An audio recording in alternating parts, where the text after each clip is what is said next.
Yo everybody, just a quick guide to how to use Motec, what you can see in Motec, especially within my workspace. And yeah, let's get started. So first thing, if you open Motec and you haven't already opened a workbook, you can go File, Workspace, and then open Workspace, and it shows all the workspaces that are currently in your folder, which is located in Documents, Motec, i2 workspaces. That's where you can copy already existing workspaces from our channel or wherever you want to get them from and open them. So once you opened your workspace, you can insert files, open files, and you just press here and select files, and then this window will appear, or this window will get filled with data, and you're gonna see all your labs you've done in that stint. You can click on labs to select them. You can also double click on top here. If you want to select multiple, you hold shift and go to the point wherever you want to go.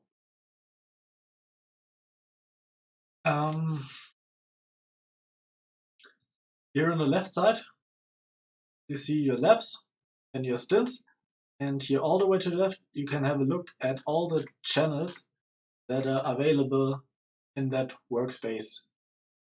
So you see the ones with the yellow curve are ones created by the game, like raw data, and all the other ones with this little calculator symbol that are channels that are calculated within the math channel by using those raw data channels, and do some math with them. These other channels are not really important. So here on the right side, you have the actual worksheets. You can move them however you like, position them this way. You can copy them and cut them. You can add new, and you can change them using properties, and then it will show you all the groups and all the graphs within that group. A handy thing to know is if you double click on the group, this window will open and you can select manual scale here and insert the range you want to have. That's kind of useful to keep consistency within your workbook. When choosing the auto scale, it's depending on the range of the data, and this might be a bit confusing when comparing data that have different ranges. So just keep that in mind. And double clicking those, the like one of the only things I do here is the color, and you could also go to display the limits manually, but in most cases that's not useful. So let's just talk about my workspace, and we're gonna start here on the tires and brake sheet. A few things you can see here is obviously on the left side you have the range that I just showed you, and on the x-axis you see the distance of the track in meter. You see on the very bottom here, distance is selected. You see the yellow, the red box. You can switch this also to time by clicking this button up here or pressing F9. I'm gonna show you one case where we're gonna need this later on. The other things we see here are the actual values at any given point. You see how they change up here. And on the right, you see the lows, highs, and average. When you go with the cursor over the lows, it shows you the blue line, so you can identify where your lows and highs are. And on the very right, you see the average. That is a very useful tool for tuning your tire pressures. What I like to do is, when I have a stint here, like that's a qualifying stint, I select all of my 5 laps. You see the tire pressures are rising, especially in the out lap. And after lap 2, they are at a consistent level, almost consistent level. So to tweak my tire pressures, I like to select the consistent range, like in this case, lap 3 to 5. And I have a look here at the top right at the average values, and I try to tweak them to match whatever values I want. In my case, I like to aim for 28.1 at the rears and 27.6 or even a bit higher at the front. So at the moment, my front tires are a bit too soft, like I need more pressure in them. Similar things for the tire temperatures. Have a look at the average and also here the brakes. So next thing I want to cover is the engine sheet. A useful thing you can do on your own is you go to Monza or Paul Ricard or any track with a long straight, and you only go full throttle on that straight. And you start from first gear. Like you drive without going full throttle until you are at the start of the straight. And then you go full throttle from first gear to sixth gear, that's straight, and end your lap, and don't go full throttle anywhere else as on the straight. And this will give you a much cleaner graph than this one. It will look something like this. You will have much cleaner data, and this will show you at what RPM you want to shift. So, for example, here you see that the light blue graph at this point is higher than the dark blue, which means it produces more acceleration. So what you're gonna do is, when you're in Motec, you're gonna select that point where it starts being higher than the blue.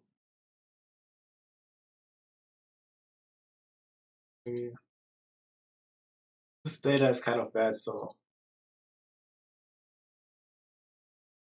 here you're gonna select a dark blue dot,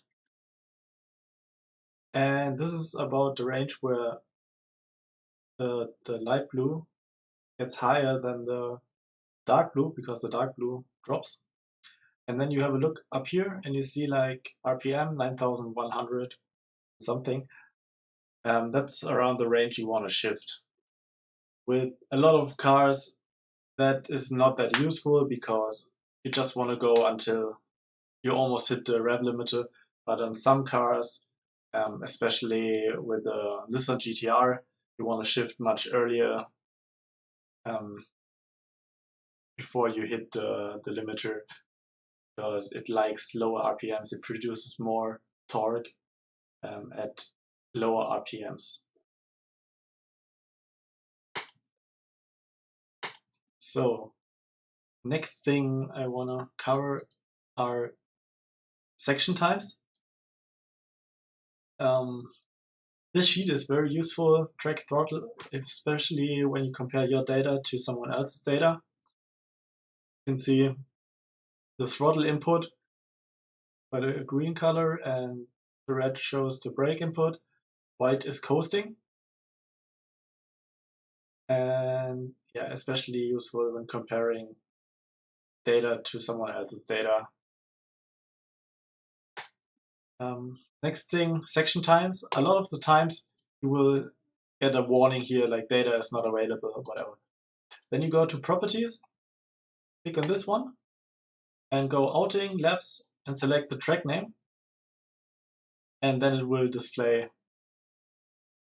this table where you can see your best sectors and rolling minimum lap time and all your best sector times and the imaginary best lap time you could get out, which is not realistic.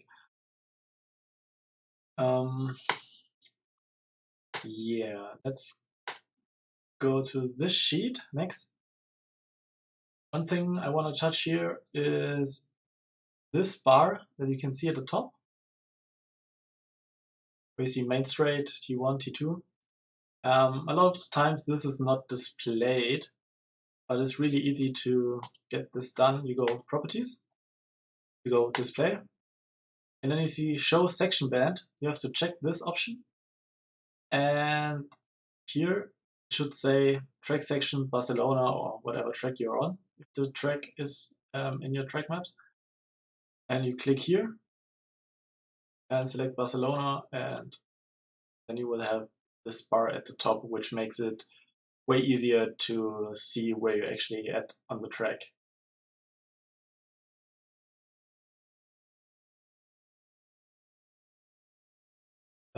Another thing a lot of people ask is about the histograms, and the histograms look weird, and I don't know, people focus too much on this, but there's still some things you should keep in mind.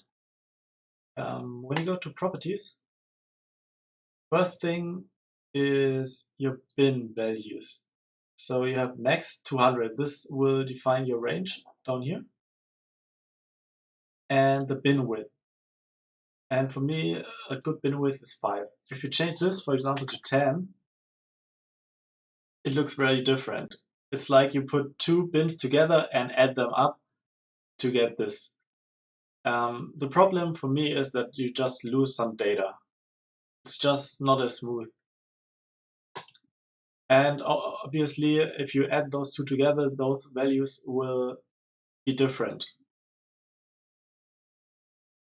So I just recommend 5, and for me I have the max at 200 because usually the suspension travel is not faster than 200.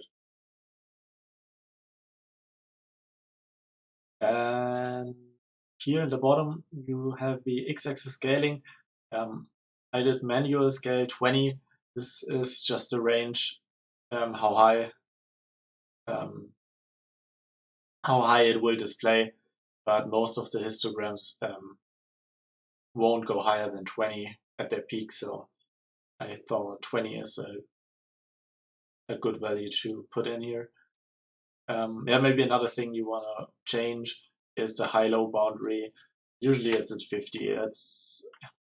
It doesn't give you much more information if you change this. Yeah.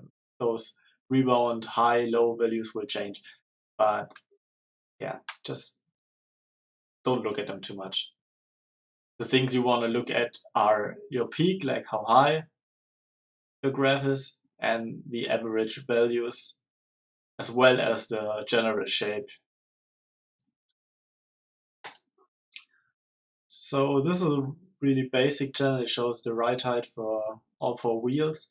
But the thing I wanna talk about here is if you have more graphs in one group, or in one window, let's put it like this, or in one graph. There are 2 different groups. That's alright. As you see, the suspension travel is crossed out, so it's not shown at the moment. I could press Ctrl H to hide and show them again if you want. You can also right click and hide channel if there's too much going on in a sheet. Like here, it's just too much going on, so I hide them. Next thing, another question I get all the time is how to display the correct Raik values. So you go to the math channel up here, or you can press Control M, go to user, put in your in-game front right height and rear right height, and calculate what it should be, like 55, 75, your Raik should be 20. Now you go to your outlap and press time distance to toggle back to time, or you press F9, and now the x-axis is the time. And you see here, here's a part where nothing happens. That's when we are stationary in the pit. And you take this value, Raik 20, and this value has to be the value that you calculate by rear right height minus front right height. So 20 is correct in this case. But if we would have something like, I don't know, like, let's just do like 0 here, it would show us 21, but 21 is not correct. We want to have 20. So to get from 21 to 20, we have to put -1 in here. And now we have 20, and we can go back to distance, and now our rate calculations are correct.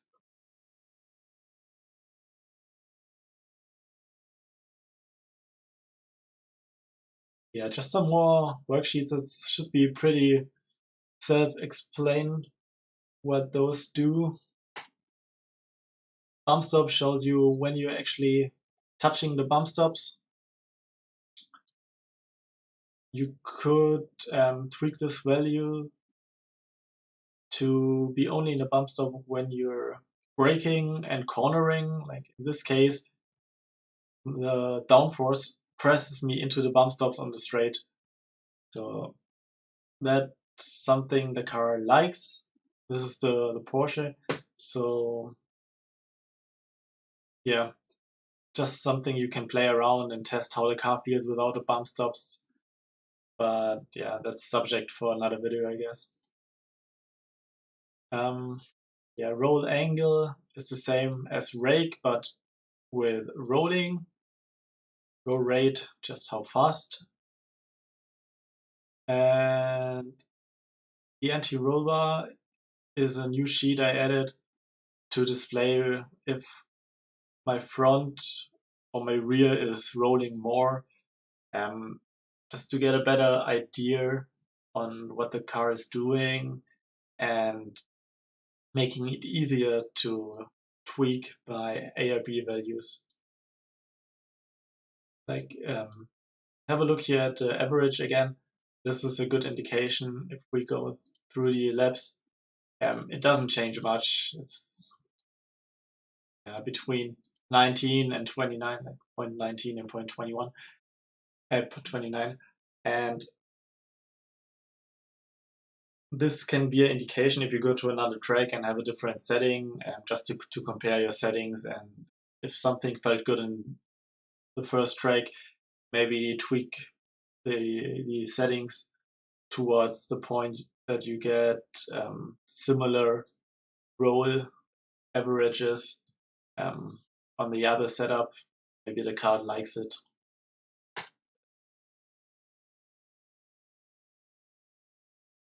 It's just some more worksheets. If you want to create your own worksheets, I quickly gonna touch on what you can do. You can add time distance graphs. That's for everything, a value that you want to display over the lap. For example, add a channel.